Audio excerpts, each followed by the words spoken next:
This podcast is brought to you by SeatGeek. Our friends over at SeatGeek are giving us a promo code of TBA Wrestling. That is TBA Wrestling for $20 off your first purchase.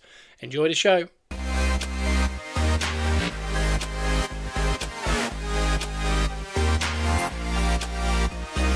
Welcome to Gunners Rust Podcast, where we are positively Arsenal, and that we are. And today we've got a couple things to talk about because it looks like we've got, I wouldn't say the 100% breaking news, but we've got around 95% because as we saw this past weekend going into Monday, that we had the first bid rejected as Bruno G had returned home from his holiday. Then obviously it's intensified over the last couple of days. And today, this morning, it looks like I think we might have the official confirmation today in some capacity, whether it's Ornstein. I don't think it'll be Arsenal because obviously they're trying to schedule a medical, things like that. They can't really do anything until the medical's been passed and, money's been exchanged or whatever it is. So I just think we base things on Ornstein. If Ornstein comes out and says, breaking Bruno G signed for Arsenal, then I think we should see that as 99.9% done.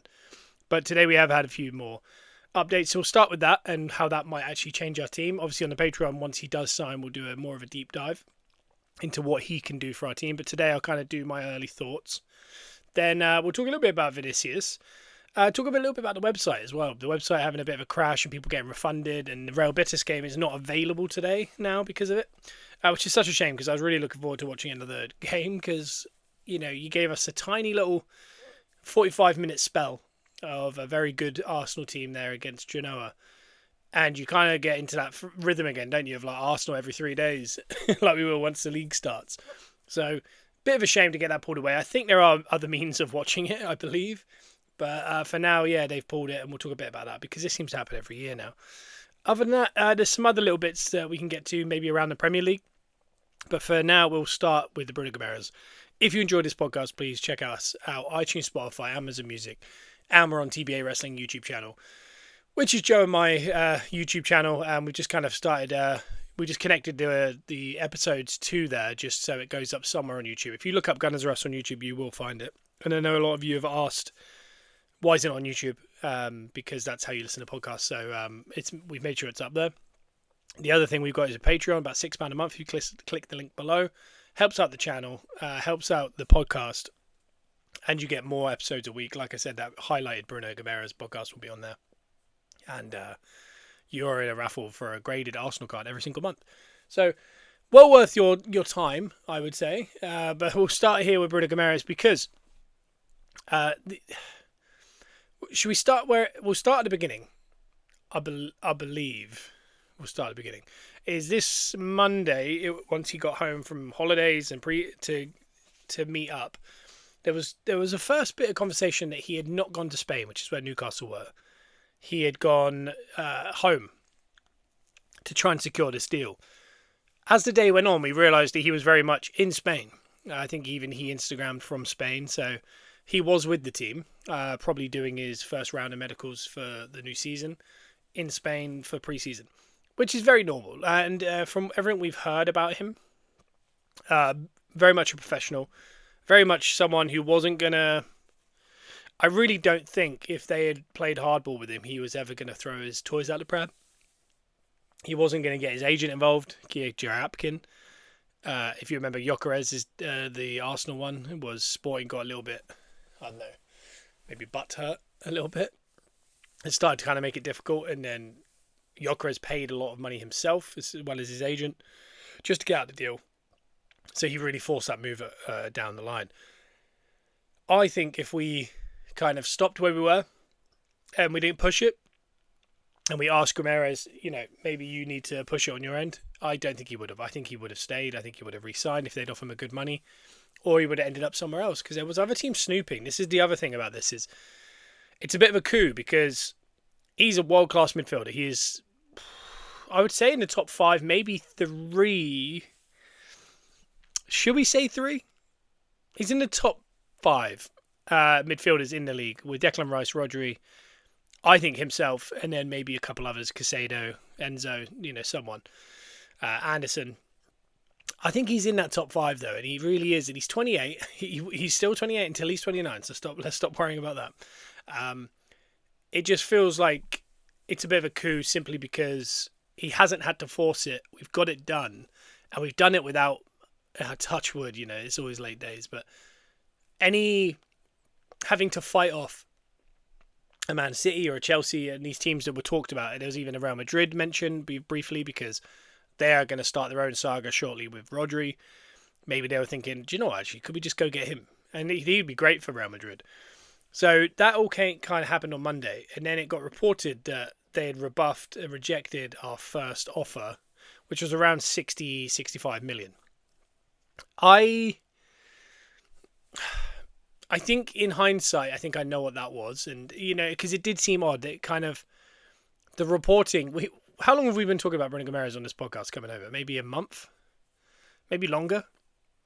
And it said, the team's finally in club-to-club negotiations. And first bid has gone in and first conversations are happening with Bruno Guimaraes. There is no hope in hell that was the first time anyone had spoken. We knew about this. We knew the price involved. We knew all these things. And then it said it was rejected at 60 to 65 million. They wanted at least 85 or 90 or whatever it was. And they managed to get this much for Tonali and Gordon and blah, blah, blah. So that all happened. And it didn't, I don't think, on Monday I talked about on the podcast saying that we don't want another saga starting. We don't want 2 ongoing sagas because I think that's detrimental for Arsenal going into a new season. And also, the longer the sagas go, the less likely they are to happen sometimes. And we don't want to get closer to the league season. And all of a sudden, the Guimaraes thing didn't happen, Vinicius thing didn't happen, and we start panicking and we have to go buy someone. And then you end up paying either over the odds or you get someone who's not good enough. And that's a problem in 2 years' time when we're trying to move them on. So I didn't want 2 sagas building. I thought there was a lot of odd wording to the reporting because there's been a lot of there's certain not pundits, like journalists and a lot of Newcastle ones who were going strong on they haven't spoken, and it was quite funny to read because people are joking that Guimaraes could score against Newcastle in October and they'll be like, finally teams are in negotiations. And they did feel a bit like that. They were kind of really pushing off. And then places like Hand of Arsenal and Ornstein and that were reporting that it was a lot further along. So basically, that's where we're at with that as of Monday. Then it went a bit quiet yesterday, but I think it basically said that we were gearing up to get the deal done. But after Monday's reporting, it really did have that vibe of, could this end up kind of going down the line. I'm just going to pull up our Ornstein. 44 minutes ago has done a red alert, as he calls it. I don't think he calls it that, but because on Monday he reported the bid, I believe.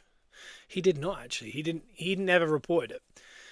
This is something that goes towards what I was going to mention, which I think in hindsight it might be further along the line. So on Tuesday, Ornstein reported, this is like the day after the rejected bid that he never reported, saying Arsenal nearing total agreement with Newcastle United, Bruno Guimaraes.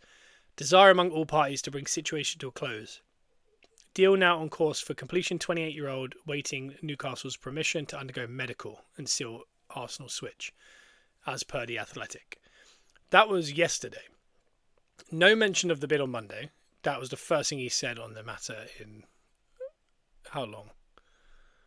That might be... That's the first time he's mentioned Arsenal and Bruno Guimaraes together, which is really interesting.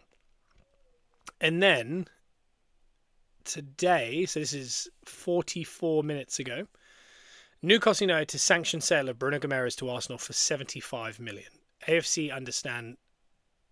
AFC started lower, Newcastle wanted higher, but compromise in process of being sealed to grant 28-year-old Brazilian international midfielder desire to move.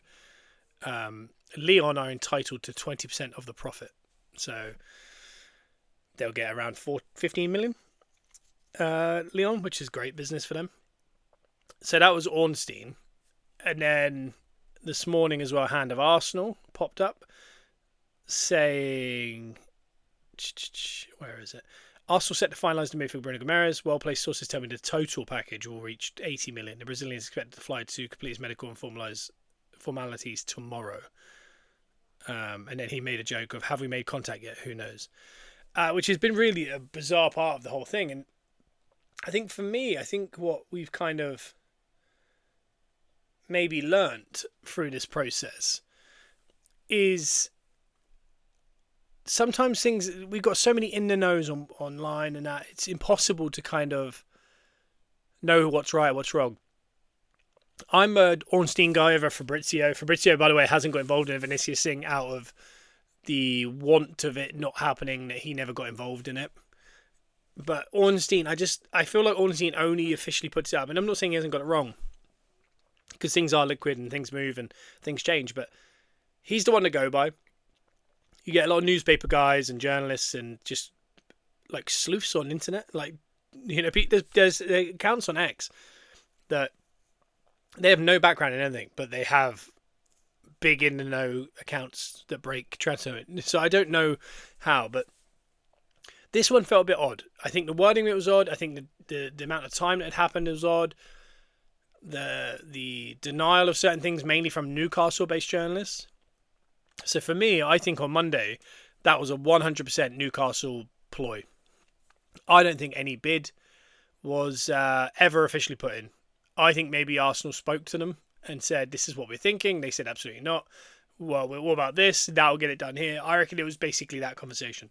Because I think it was just PR of saving themselves from Newcastle. I think they put all that out there into the ether from all their in the knows, and they dropped it to other. This is why Ornstein and Fabrizio Romano didn't report the bid on Monday. I don't think there was a bid. I think it was a way of saying to the Newcastle fans from inside Newcastle, we know he's our best player of probably the last 10 years. We know he's our club captain. We know we've sold everyone. We want it to look like we're really trying not to let this guy go, and it's going to end up being forced out of our hands. They wanted that to come across, whereas I think realistically, they accepted it from the get-go and said, he wants to move, we'll get it, we'd like a certain amount of money, but we're not going to push you too high, because the reported 75 million, maybe a package deal of 80, including maybe add-ons, but a fee of 75 million is great business from Arsenal. This is the amount of money we spent on Nicolas Pepe, 7 years ago? That's, in today's market for it, and everyone's talking about his age, and that's the issue, but I mean, age, I get the age thing, but age is not everything. Look at Chelsea. They've made a little bit of a small history recently in signing only youngsters because that's where the quality is. Football players are good throughout. Football, a lot of people say 25 to 29 or 25 to 30 is kind of peak players, especially midfielders and not necessarily wingers and things like that. Because they start understanding the game better, they start reading it better, they know where to be, when to be, because they've done it reps, the 10,000 hours. So for a player of that quality, that I think every team in the world would probably happily have him in the team, he's 28. He's Premier League experience for the last, 4 years? Maybe 5? He scores goals. He's a bit of a metronome, in the midfield. He does a bit of everything. His passing's great. He moves through the lines. He's aggressive. These are all things that every team needs. And to get that for 75 million just feels very odd. And I know you might end up seeing Rodri go to Madrid and the fee might be around that 30, 40 million mark or something like that for a Ballon d'Or winner and probably the best midfielder in the world. And it's to do with age and contracts. And with the Bruno Guimaraes one, he has got a year left on his deal. So, I mean, if we manage to get that much money for a 28-year-old with a year left on his deal, I would be absolute... Because they've doubled our transfer record sale with this one signing, which is incredible. And how bad we are at selling. But, so in that case, I can see being happy with it. But I think as far as Newcastle are concerned, I think this is not a great look for them. I think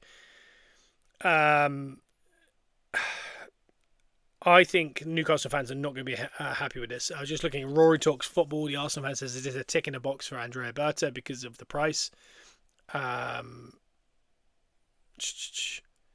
Just having a look. Terry Flowers says, so after days of posturing, attacking Arsenal's negotiation strategy, claiming it would cost the same as Tonali, insisting it would take 80 million just to get Newcastle to the table, and then saying using intermediaries could blow the whole deal, Arsenal agree a deal for 75 million flat fee. It just goes to show you that many transfer truths and nothing more than noise. Patience is a virtue. Fair play to Arsenal fans who stayed calm and trusted their club. Imagine panicking, paying 20 to 25 million more to get a deal done a few weeks earlier and then calling it ambition. That's not ambition, that's poor negotiation and a waste of resources. That's kind of necessary spending, exactly how clubs create long-term financial problems. Good negotiations to be applauded, not criticised. And this is something that I was saying about the Rodgers one and stuff like that, and even with the Guimaraes one, when we had these conversations, about 3 weeks ago on the pod, where I said, I don't want us to go, we want to pay 60 to 65. Newcastle go 100 million. We go, all right, 100 million. Because that's what Chelsea do. That's what City do. This is what a lot of teams do. And I was saying, what I like is the fact that we don't do that. I like the fact we want to get the right deal. And I remember saying with the Bruno Guimaraes one, I think this is a particular case where I don't want to pay 100 million for him. If it's 12, 15 million more than what we wanted to pay at 60, like to 75 max kind of thing, I think we have to work on that. We have to try and get it because it's worth it. You know, if Arsenal come out and say, 60 million is all he's worth, and then don't extend even to like 70 to get it done, I think that is a little bit of a lack of ambition. I think it's us being a bit too tight with our purse strings when we're a team that are very financially in the green. Whereas I thought, yeah, I would like that. You know, if Rodgers, we said 70 and they went 90, we went, should we do 85? That's good negotiation and also like around the area in which you think he's worth. If we say 70 million, they go 120, and we go, deal. I just think you set the precedent and you ruin the market, you skew the market, you also skew your own financial books, you're also paying over the odds for players that aren't worth the amount that we feel they are. And I think this is a really good example. And a lot of people, it looked like Newcastle were kind of angered by our kind of approach, which is bizarre because one, we're actually negotiating. Two, Bruno never created a problem here. He turned up to preseason training. He never said he wouldn't. You know what I mean? He did everything he wanted. He's a 28-year-old. He played at Lyon. He played at Newcastle. He's a world-class player. He fell in love with the city of Newcastle. He fell in love with the fans. The fans fell in love with him. He picked them over us, if you remember. This is the long-term part of all this, which is, I think, really interesting. Is even in his announcement video, there was a bit of a dig at us. How much that was to do with us and how much was that Newcastle to do with us, I don't know. Maybe that was Newcastle feeling themselves a little bit in the moment and thinking, got new owners, we've made a great signing, we've beaten Arsenal to the punch, and we're pretty proud of ourselves. And then admins have put in the video that they've edited. How much Bruno Guimaraes was like, do you know what, have a little pop at Arsenal because I didn't pick him. I don't think that's that. I think over the years he's been a bit of a nightmare for us. You know, he forearmed Jorginho in the back of the head. He had a fight with Declan Rice last year. He's just feisty and he loves the team he's playing for. And I don't think this is a situation where, you know, when we brought Eze in and he was very much singing North London forever and he just couldn't believe he was playing for Arsenal. And Declan Rice comes in, he's a London boy and he's a Chelsea fan. He ended up at West Ham. He ends up at Arsenal, but he kind of ingratiates himself with it and he starts singing North London Forever. I don't think Bruno Guimaraes is the kind of guy who's going to stand there and cry while North London Forever plays. I think he's going to mouth it. I think he's a guy who's going to turn up, he's going to do the business, he's going to win us stuff, and that'll be it. And I think he'll go down as a Newcastle legend. I could be so wrong, and maybe in 3 years we're sitting there going, wow, that guy is the guy. I don't know. But I just think his prime, his full prime was Newcastle. I think he loved that team. He loved the underdog story of it all. He's coming to the champions now. And I think that's where maybe he's grown as a person because, 4 or 5 years ago, he signs for Newcastle. He drags them up a little bit, even though they're the richest club in the world. So not that much of an underdog story. But he then wins them their first trophy.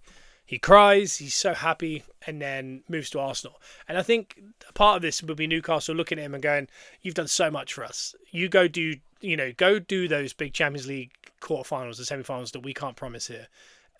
You go win championships that we can't promise here, and you go win FA Cups and play with the best players in the world like Declan Rice and Bukayo Saka and potentially Vinicius Jr. You go do that because you've done so much for us. And I think also him as a human, probably just growing. Probably, I don't know.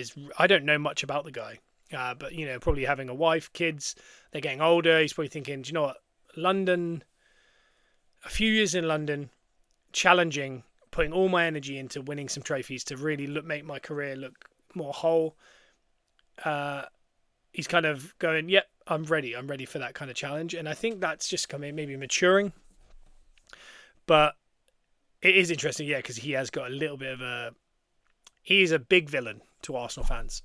He won't be now, maybe because of the way he snubbed us for Newcastle, supposedly, and the way in which he's played against us and how hard he's tried to beat us. But, he feels like a mercenary we're bringing in to make us better. When you buy Declan Rice and Eze, there's like feel-good stories, elements to it. Or when you bring in Gyökeres and you go, will he deliver? And he's got the celebration and he's going to fall in love with London. And, there's all, the Hale End boys and all these things. There's a certain like sweetness to it, a niceness to it. This one doesn't feel sweet or nice. This feels like we've gone and got the most box-to-box midfielder in the world to come in and help Declan Rice be as good as he is and make Arsenal win more trophies. That feels ruthless. It feels like we're being ruthless. It feels like when Bayern Munich, win a league and then they go, the team that challenge them, let's say it's Leverkusen, they go, yeah, we'll have your central midfielder. And they go, oh, all right.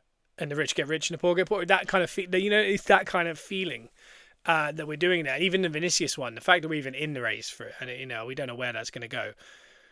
It feels more, that's not a feel-good story. That's not a, bringing in a winger that's forever supported us elsewhere and never dreamed of getting there and finally getting the big move, like Tazola's.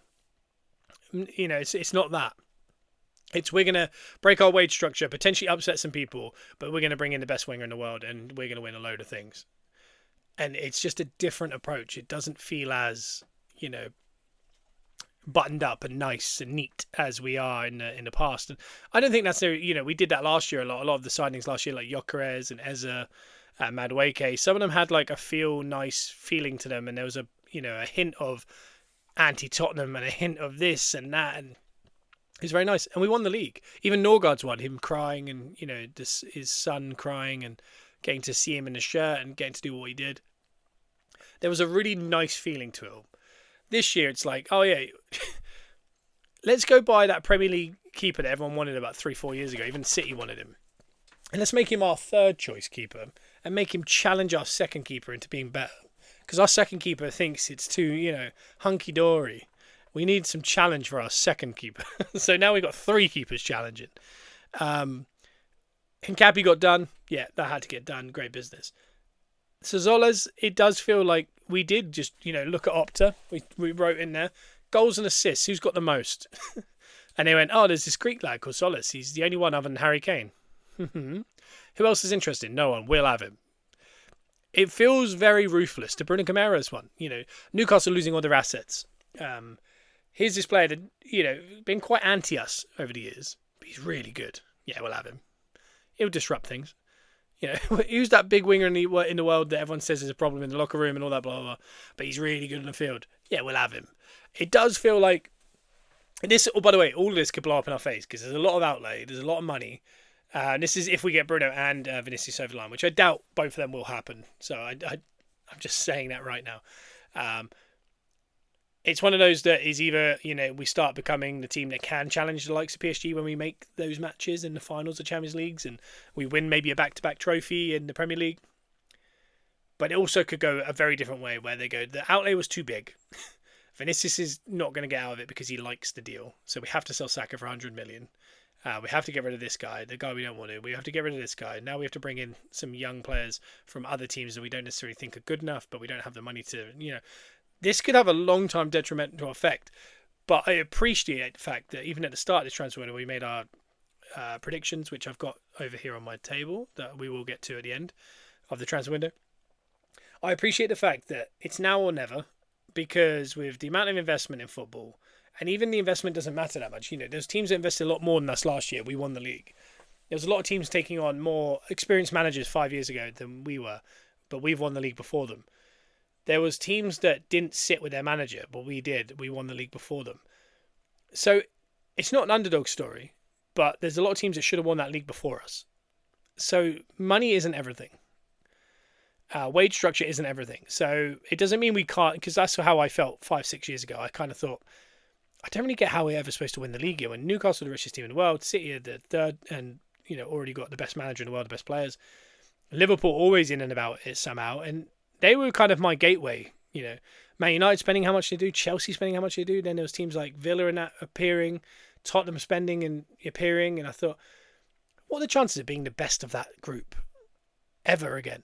And I just couldn't imagine it. I thought we could win FA Cups. I thought maybe we could have a Europe year where we nearly get to a final or get to a final. I really didn't think we could challenge, and it was Liverpool that made me realise you could, and not because it was the slot one.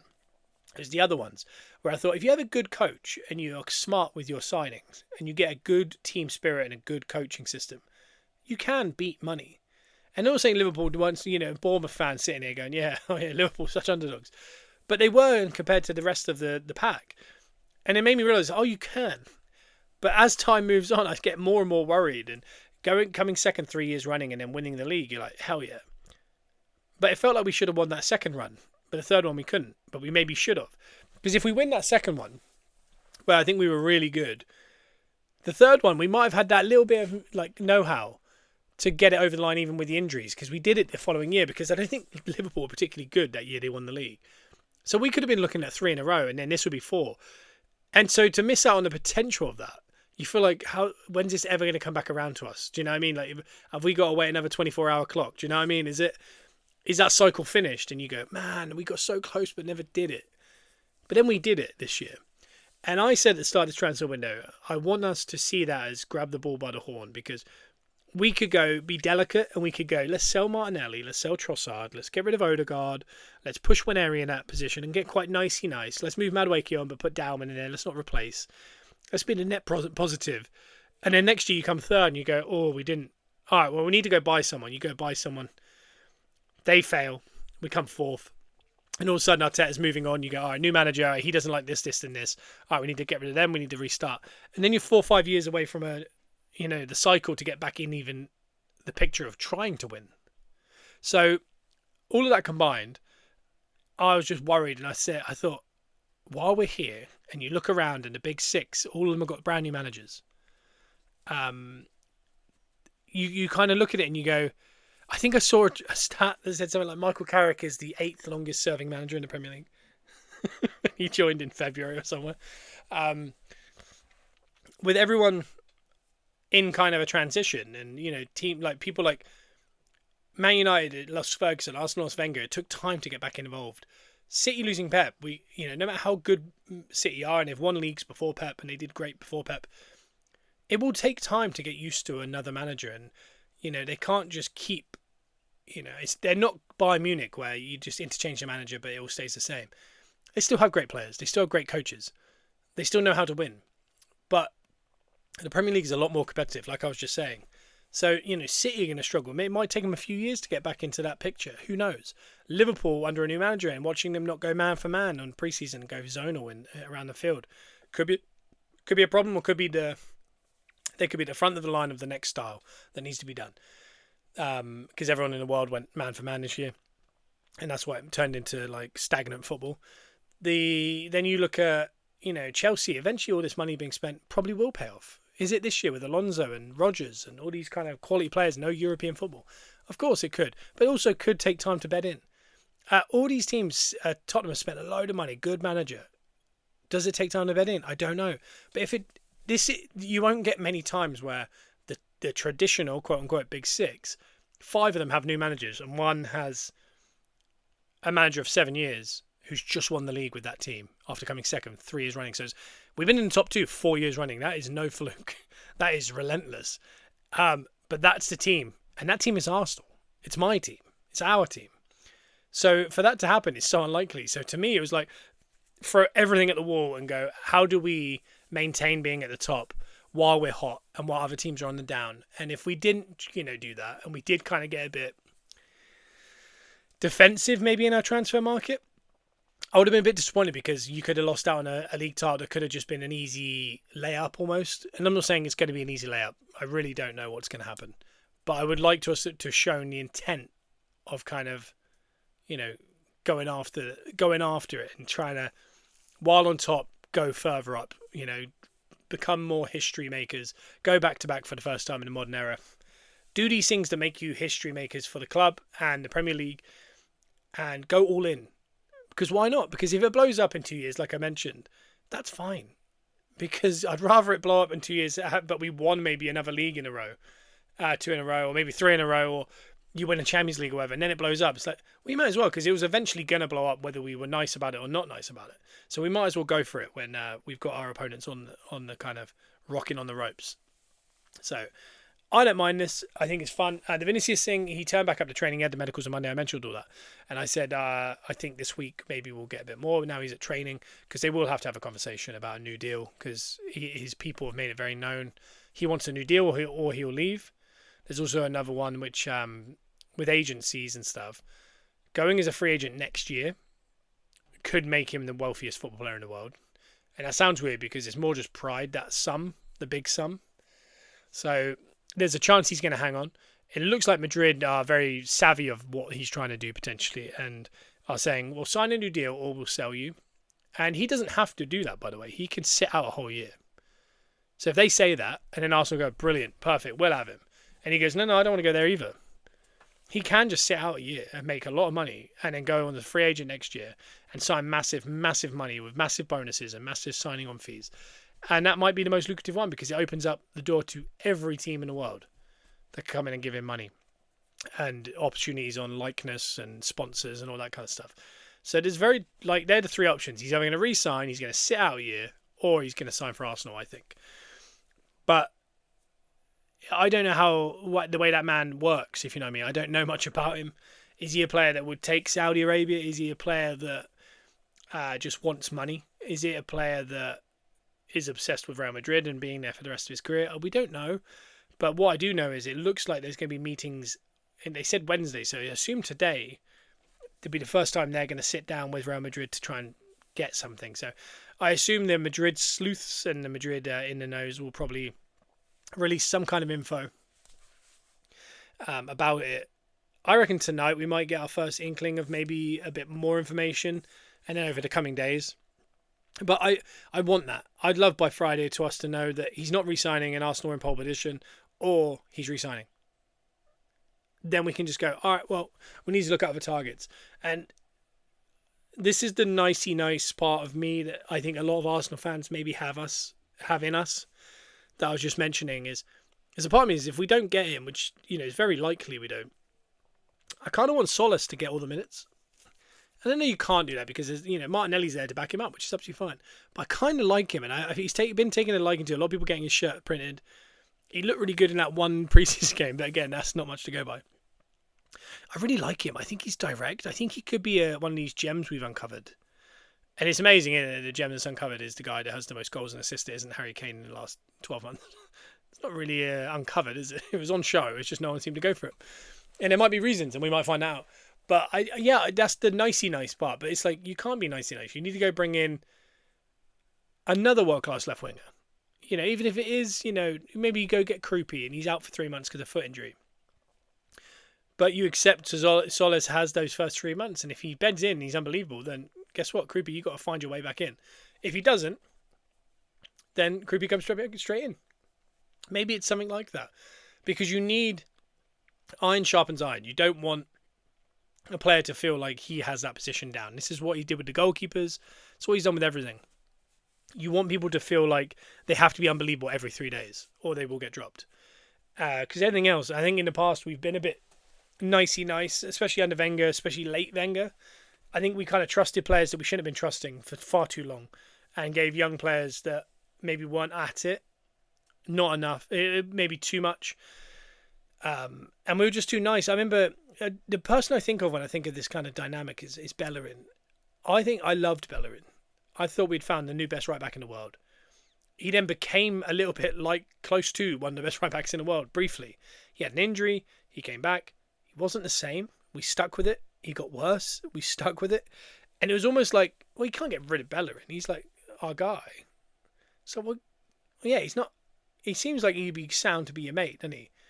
But if he's not playing high-level right back, then we got Debuchy, and you just thought, what's going on? Like you kind of got Ben White's a perfect example. Ben White had that position down. We all like Ben White. We started to think, yeah, but I don't think defensively he's that good compared to what he should be. Then we bring in Timber. He's unbelievable. We all go, oh my God, I didn't realize how good this guy is. Then he had a couple weird games. Remember, people kind of got a little bit off with him before he got injured. Ben White, resurgence. Iron sharpens iron. He stepped up to the plate, and we all went, oh man, I forgot how good Ben White is. He didn't just dwindle into obscurity and move to Everton. I like the fact Ben White stood there and fought for it, and I think that's what Arteta likes, and I think that's what he's trying to build, is a team full of that. Like, for example, when Eza wasn't in the team for a long period there, the way he was speaking in interviews and stuff was very much like, well, if I want to be in that team, I've got to get back in that team. It wasn't, you see at other teams where he's doing interviews going, I don't know what, I didn't do anything. I did nothing wrong. Or like, I thought I was playing well. Blah, blah, blah. He was like, no, I'm not good enough. I need to get better. That's the only way back in. Martinelli's a lovely example, and I think that's why he stays. Maybe he's not at it, but he waits for his chance. He doesn't moan. He loves being there. And when he gets on, you can see he's actively like, oh, I need to get an assist or something. I have to. Otherwise, this manager's not going to play me again. And that's that kind of ruthlessness we need to go back to back. And already I like it with the Gomeres signing. I think the Gomeres signing is definitely improving us massively. And also, Norgard has passed his medical at Everton for 7 million, I believe, or 10 million. 10 million? I'll double check that. But yeah, I'm going to write Norgard in. Norgard. Everton agree fee to sign Christian and Norgard. Blah, blah, blah. It doesn't have the official amount. Oh, I don't like how little there is on that. 10 million and 2 million in bonuses. So up to 12 million. No. That's old. That's us. It was 7 million with 2 million in potential add-ons. Cool. Yeah, I was reading the signing that we had. Is that actual official? Fabrizio Romano has just posted this 45 minutes ago. Breaking. Bruno Gomeres to Arsenal. Here we go. So for those of you out there with Fabrizio Romano as your guy, or Ornstein Bombers, he's officially put the here we go on this. So that's him putting his stamp that it's done. Agreement in place with Newcastle after long talks and personal terms in place with Bruno since July. So apparently they just started talking. Fee worth 75 million. New midfielder for Mikel Arteta for the upcoming season.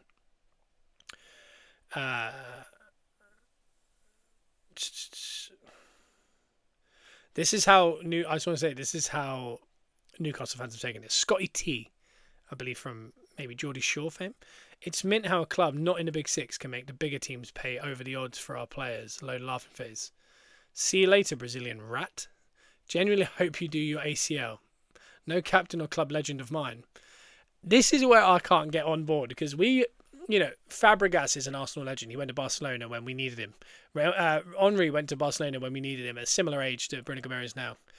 He's still an Arsenal legend. Even in the moment, he wasn't not an Arsenal legend. I don't get the concept of that part. That guy got you a first trophy. He was unbelievable. He was so passionate. He loved the town. He's just a player that can see the writing on the wall. He can see your owners are probably on the offs. He can see every good player around him get sold. He doesn't want to be the fall guy. And he's gone, I deserve to go and play top level football and potentially win a couple honours before I end my career in maybe the MLS. And I'm not saying he's that close, but he's 3 or 4 years away from being in that situation. And if he does 3 or 4 more years at Newcastle, he could also have 2-3 seasons of transition into unknown managers, new owners, less quality around him, bottom place finish. Like, I'm talking relegation battles. We don't know what's going on with him, and he has no reassurances. So, I don't get that reaction from a lot of them. Here's another one from a Newcastle fan. Best midfielder I've seen at my club in a lifetime. Did indeed write his name into the club's history. Bringing in Kia Jurapkin to get him out leaves a sour taste, but still got being a class player for us. Could be the right time for the club to cash in anyway now for a replacement. That's how I would see it if I was Newcastle. I've done it as an Arsenal fan over the years. We see it as we go get a Premier League tested, unbelievable midfielder, and we're going to get him for 2 good years, then we don't know what will happen. Newcastle see it as we've got 4 or 5 years out of him. Do we need any more? Because they can't cash in, because if he stays another year and doesn't sign, he goes for free, or he goes for 30 million in January, or he does resign, and then you never get money back from him, but you might get 2 more good years out of him, like we are saying. But if you don't have an intention to put the best players around him, like we are, it's almost a waste of a contract, because that's a high-playing contract, a high-end player having to kind of go through transition. And when just as you're ready to go, you're going to have to move him on for free anyway at 31. So it's just an odd... I think it's a bit of an odd premise, personally. Just scrolling to find a little bit more. Gyökeres scored a very good goal in training. Tottenham have said, you have Bruno, we've secured the best Newcastle player. And a Newcastle fan responded saying, how do we tell them? So some Newcastle fans are really giving it that like he's not that good, and we've paid over the odds. Majority, I think Lewis Bowden's put in there saying it's a joke that kind of level player we've sold for that low. Madrid Zone just said Vinny Jr. is scheduled today. Arrive at the training ground with his agent. 10 a.m. We'll start training with the team. 11 meetings scheduled between the agents and the club. So next few hours, stuff could start coming out. We don't know for sure. Yeah, so Newcastle fans are not taking it great, but there is I don't know what way you guys fall on it, the listeners. Is it paying too much for a 28-year-old, or is it the right amount? I think when you look at the market, it's 100% the right amount for a player of that quality. I think, is he worth 100 million? Yes. With a year left on his deal at his age, no, because there is mitigating factors. If we got him for 60 million, would I have thought we'd underpaid? No, I think 60 to 75, that's the kind of area that I thought. The bottom end, you'd be chuffed because it's impressive, but understandable. Anything under 60 million, absolutely not. You can't. He's too good. This is a player. We're not bringing in Norgard like we did last year, 31 years old, captain of Brentford, to be a guy that's cover for the cover. This is a guy to come in to be our first team. We haven't bought many players, because I don't think Gyökeres was even bought with this intention. Madueke certainly was. Eze wasn't, to go directly into the first team. When we bought Gyökeres, it was to come in on 70 minutes after Havertz had played a 70-minute blinder and run at tired legs. Madueke was there in case Saka got injured. Eze is there in case Odegaard couldn't play. We buy a lot of players that aren't for the first team. They could become part of the first team, and they would do over time. Like Eze, by the end of the season, was in the first team, and there was periods of the season where he was in the first team. Gyökeres played pretty much the whole season as a first teamer because Havertz got injured. Madueke long periods as well, but the intention wasn't for them to be the first team. This, I believe, is to sit next to Rice, behind Odegaard, and that is our midfield. And Rice, Bruno Guimaraes, and Odegaard midfield is actually bizarrely amazing. Like, that is the kind of midfield three that if you'd said 4 years ago that would be our midfield the year after we win the league, I would have been like, what do you mean? Like, so Odegaard's still there. That would be first thought, and he must be in his prime. Declan Rice is there. He's unbelievable for West Ham. And then Bruno Guimaraes, who was unbelievable for Newcastle at the time. Apologies there. Luke the dog just shook his head because I mentioned his ear. And then the front three ahead of that would have been Havertz or Gyökeres with Saka and potentially Vinicius Jr. We're in a shadow realm. We're in a place where, sometimes you're very good, but you look at your team and you go, we're over, we maybe, our XG is a bit too high, for what we actually are. And I think 2 years ago when it was that team that had like Saka and Martinelli with Havertz, and there was, I think the midfield, I can't remember the exact midfield, like Xhaka, Partey, that group. That was an unbelievable team. But when you look at the squad on paper, you went, yeah, but they can't win the league with that, I don't think. And then we challenged, and you thought, maybe they can. But this team is a team that you look at, if PSG put together that team, you go, yeah, well, they're going to walk the Champions League.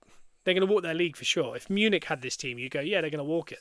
So I think we're approaching that level of, the work's been done, the quality's there, people can see it around the world. We're good at every phase of the game. Now we're adding the superstars. Now we're adding the fact that when you see that lineup, when you see that lineup go up on Twitter before a game, you look at that and you go, where are the holes? Like, I mean, if Vinicius does come, I at this point, I go back and forth every day. but I'm very much 80% sure he's not coming. I don't want that to rain on anyone's parade. I also could be madly wrong. That's just my feeling. But if he does, David Raya, Timber, Saliba, Gabriel, Calafiori, Declan Rice, Bruno Guimaraes, Odegaard, Saka, Vinicius Junior, and Havertz. That is even you can interchange a couple of these guys. Eza for Odegaard, Gyökeres for Havertz, Hincapié in there for Calafiori, Lewis Skelly in there for someone. You can move some players around. That because also, by the way, you look at the bench and it says Kepa or Mesle, depending on who's fought the other one off. Mosquera, let's say it's Hincapié, Ben White, Lewis Skelly, Nwaneri, Moreno. Let's say it's Gyökeres, Madueke, Soles, Zubamendi. That's the bench. Dauman. It's just like, all right. Later in the game, we want to change the game. All right, Gyökeres on, Dauman on, Lewis Skelly on, Rice looks tired, Zubamendi on, or Bruno Guimaraes looks that. We need some overlap. So here comes Ben White. Saliba looks a bit jaded, so here's Mosquera. On another day, Vinicius. You offer Solis, Madueke on for Saka. We're going to bring in Moreno there just as the 10 to kind of float into the box late. It's got so many weapons, more so than I genuinely believe than any team in the world. And I believe this even without Vinicius. I think we're closing in on that kind of where's the hole? Where's the problem? The problem will be injuries, which it always is. But when you have a squad that good and everyone's fit, you're approaching that's because you do go through stages where your 11's really good and there's like about 3 players that could change a game, but all in different ways. Maybe a defender, maybe a 10 and a forward, and maybe a young winger you quite like, but you don't know if you'll change the game. That's where we're usually at. And then when it gets to 70 minutes and we're really struggling, you think, I'll just bring them all on. And then you're struggling, you can't make another change then. We're in a world where it's like there's not all the bench could make a change. We're in a world where change it how, not just who, it's how. How do you want it to be changed? Because we have people for that personnel. We have personnel for that problem. It's just, I don't think there's a squad in the world better. I really don't. And that includes PSG. I genuinely think we're reaching that level of the best squad best roster put together. And if it's not Vinicius, I hope it's another maybe exciting signing in there. Because Vinicius is like that's a Mbappe, Haaland, Vinicius, Neymar, Messi, Ronaldo. There's like a group of players that don't feel really touchable for mere mortal teams that aren't state-owned by Saudi Arabia or Dubai, or a team like Madrid or Barcelona who either make them or can have the ability to buy anyone and players want to go to them. So for a team like Arsenal, I think it'd be madness to have a team like that. But I'm so happy with the Bruno Guimaraes signing. I think it's really smart. I think it only improves us. I think so far this transfer window we only improved, and that is huge for a team that have just won the league. Just do we have that cherry on the cake? That would be the story. But it looks like Bruno Guimaraes is going to be done. I reckon you might start seeing medical tomorrow. I think you might see him in a shirt by tomorrow night, maybe Thursday night, Friday. I reckon I'm unveiling on Friday. They like to unveil on Friday. I think there's Sunday is the Emirates, so I wonder if he walks out. Maybe he plays. I doubt it. He'll certainly be involved in the Community Shield. So that's exciting. And also a great opportunity for a player like that who's won one trophy to win, to win 100% more than what he already has straight away. And players like that, that's why he's here. This is, you don't walk into, and people could say Community Shield's not a trophy. I mean, Pep Guardiola called it a trophy, so I'm calling it a trophy. These are honours. He has one honour, really. There's some others, but he has one honour. So it's not every day he walks into an ability to get another one, just stash another one away. When you play for teams like Arsenal and at the minute particularly, and Madrid's and Barca's and all this, you sometimes walk into opportunity. You walk into, club, FIFA Club World Cups, or you walk into Super Cups or Community Shields or FA Cup finals or Carabao Cup. Like last year, we won in the Carabao Cup final. You have those abilities, and players like that are relentless because individually he wants to win more trophies. So the idea of him going there, he just has the ability quickly to, okay, yeah, I'll add another one. That'd be cool. And that's the kind of aggression you want because the rest of our players just won the league. They've just been to a Champions League final. They've, won a Carabao Cup. People like Essa and that have just done it. So maybe the hunger's not quite there for a Community Shield, but maybe for someone like Bruno Guimaraes, he's going, my God, we need to win this, guys. And that's the kind of, you want that when when City are also the same boat. Maybe Maresca's thinking, let me get a trophy under my belt, just to kind of take the again, he's walking into an opportunity, but City players are very much going, well, Elliot Anderson also hasn't, because he's someone, we've got two midfielders there that are going, God, I can add my first real proper honour or my second one in Bruno Guimaraes' case. So that'll be exciting. I think you'll see the unveiling on Friday. I think you'll see a shirt Thursday night. That's my guess. And I think by then we'll also know a bit more about Vinicius. I'd love it if the information was Vinicius is going to join Arsenal, and Bruno Guimaraes, they did the Mkhitaryan and Aubameyang type crossover announcement where Bruno Guimaraes signs and then the Brazilian says something. That would be very fun and very exciting for a transfer window. But we'll see. Another thing is that we got Real Betis tonight in a preseason game in Dublin. It looks like it's not going to be televised because of all the issues Arsenal.com and the app had. Well, I had no issues, but I know a lot of people that did. Some people kind of moved their computer during it. So took their computer upstairs or something and they just never restarted. And we actually had an issue that when we started it, we plugged it into the TV and it was buffering loads and it was doing some weird stuff, and we were like, that's really odd. So I had to listen to it through the laptop, but it was connected to TV. But I never refreshed it. I think if I'd refreshed it, it never would have started because that's what it seems like everyone else had. So this happens every year. I don't know why Arsenal's infrastructure can't just have a good app. I also cannot stand the concept of making, how many people? Probably 10,000 people pay that tenner. You know what I mean? I'd say something like that. So that's always $100,000 they're making off this. And when you think of that, that's a week's wages for Reece Nelson. But a tenner's a lot of money to all of us. Do they need to do that? Do you know what I mean? Why are we paying for preseason now? Just put it all on the YouTube channel, streamed for free live. You'll probably make as much as I just mentioned on ads on YouTube, without anyone having to pay, just YouTube having to pay you. So your fans are happy, you're happy, YouTube's probably not so happy, but great because they got more eyeballs on the ads and their website. So everyone's happy. I have no clue why we want to directly have that money, because that doesn't mean anything to them, and I don't get it. And because of that, they've had to, even though they can stream the match tonight, they're not going to, because if anything goes wrong again, people are still paid. So therefore it's oh yeah, I know we messed up, so now no one can watch it. And they're refunding it. It's difficult to refund. You have to go through a whole process. It's a bit of a nightmare. I've really not been impressed with it.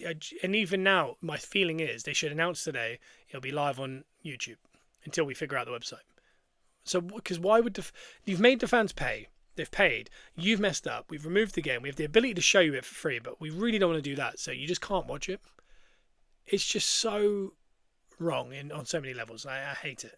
I'm sure you'll find it. There's different, Sporty TV on YouTube. There's places that will probably show it. So you'll be able to find it, I think. But it's just a bit, I don't know, it's just silly in it, especially when we actually want to see it. It's just a money grab. So I'm disappointed with that. Around the league, Jordan Henderson and Danny Welbeck have signed for Chelsea. I think, is it Barker? Barker? I think that's his name. Has signed for Chelsea also. Notoriously the ginger guy that Bellingham slapped. That's the best way to announce it. David Ornstein just put Trevor Chalobah to undergo medical today ahead of joining Como from Chelsea. 27-year-old defender to sign a 5-year contract through June 2031. 25 million plus 5 million in 30 million package. Just, I don't know, mad signing. For a young, I say young, but it still is, 27-year-old English centre-back who just went to the World Cup. Going to Como is quite big business for Como. We've got Ipswich Town complete signing to sign Florentino Lewis from Burnley. Deal between the clubs with 26-year-old midfielder and 16 million plus 3. Chelsea signing another player, 28-year-old left back from Rayo Vallecano to sign Pep Chavaria. Chelsea just... How many players? Their squad must be giant. Hull City reach agreement with Colorado Rapids to sign Lucas Harrington, 18-year-old defender worth 17 million plus 6. Everton bought 32-year-old, I wish it was 32 million, £7 million Norgard from Arsenal. Charlie Cresswell take medical, joining Rennes from Toulouse. And then that's about the official stuff. There's a lot of, rumours. I tell you what's interesting is lack of movement from City. There's talk of Savinho going, Rodri going. There was a rumour today of Neto joining them, which feels very Maresca-led, doesn't it, coming from Chelsea. But that felt very kind of out of left field to me, that, City aren't being really connected to anyone. And Man United seem to have got their business done, and that's it. Chelsea just keep buying players. I thought Savinho and Gakpo could be bought for Tottenham, and Tottenham are going to be getting close to that kind of 500, 400 million mark for this summer. So it's going to be interesting to see what they do. They've gone all in. I don't know what that squad... I almost need to just see what team they put out on the first day and be like, oh, that's the team he's put together. I can't really keep up. Liverpool doing very minimal business, but I think there's not much noise behind the Barcola stuff. I wonder if it will happen. But it feels like if you're moving Gakpo on, that maybe it is going to happen. Because, it's almost like that left side needs something. Their squad is very... I said their squad was thin last year after spending a lot. They haven't spent a lot this year, but their squad is getting thinner. I think Szoboszlai did an interview where he alluded that McAllister might be back. So kind of claiming that McAllister might be moved on. I mean, to move some of these players on, they must have, an ace in the hole somewhere. Like, that's the Bruno Guimaraes. Like, he could have helped them a lot there. You do wonder. And then Barcola, whatever they got to pay. And I don't know what financially their situation they're in. But the squad is so thin. It's so... When you look at... He's going to play a back three. But I think that's going to be Van Dijk. That centre-back they bought last year that never played. I can't remember his name. And Joe Gomez. With no real backup to any of that. That's the three. You've got Gravenberch in there. You've got Isaac and Etatike, who are quality. Rio Ngamo is probably going to play every game, I guess. Seems like that's kind of their plan. Which, all the power to them, but it just feels a bit... that's a lot of pressure. We talk about iron sharpens iron. I also love the idea of giving a 17-year-old, 16-year-old, like Yamal, the opportunity to go, yeah, go on then, you're our guy. So I don't mind it, but I just look at that midfield. If McAllister's not there, Szoboszlai, Gravenberch, what is it, Endo, Curtis Jones, I don't know. That squad, if I was a Liverpool fan, I'd be slightly worried.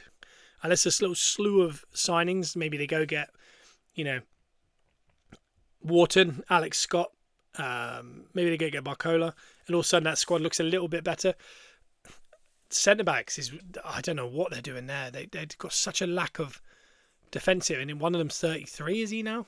Van Dijk, 34 maybe? I don't know. Time will tell, but that Liverpool team worries me. The manager's unbelievable, but I just wonder. But not much going on. Maybe it's just because players are coming back from holidays. Maybe you'll start seeing transfers coming out everywhere shortly. But time will tell on that. But either way, I hope you've enjoyed this episode. It's been Gunners R Us podcast. Bit of breaking news there with Bruno Guimaraes, and the news that Vinicius could be having conversations today. So by the next time we talk on the Patreon, the end of the week, so check out our Patreon. A lot could have changed, so we'll find that out. So hopefully you find the game tonight, and we'll see you next week on Gunners R Us podcast. Bye.